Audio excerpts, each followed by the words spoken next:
আসসালামু আলাইকুম। এটা হচ্ছে এমব্রক্স কাশির ড্রপ বাচ্চাদের জন্য আর কি।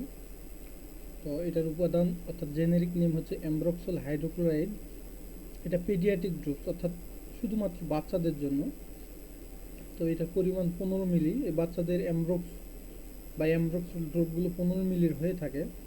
এটা কাজ হচ্ছে শ্বাসতন্ত্রের স্লেমা পরিষ্কার ও কফ নিরাময় করে, অর্থাৎ ফুসফুসের যে শ্বাসনালী আছে এটার স্লেমা পরিষ্কার করে, বের করে দেয়, দিয়ে পরিষ্কার করে। আর যে পাশে ইংরেজিতে দেওয়া আছে মিউকোলাইটিক এক্সপেক্টোরেন্ট।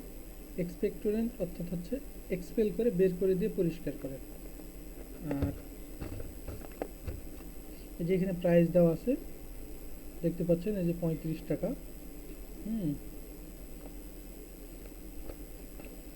ওই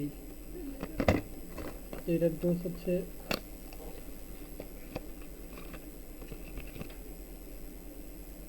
0 থেকে 6 মাস বয়সী শিশুদের জন্য 5 মিলি দিনে 2 বার, 6 মাস থেকে 12 মাস বয়স অর্থাৎ 6 মাস থেকে 1 বছর পর্যন্ত 1 মিলি দিনে 2 বার, আর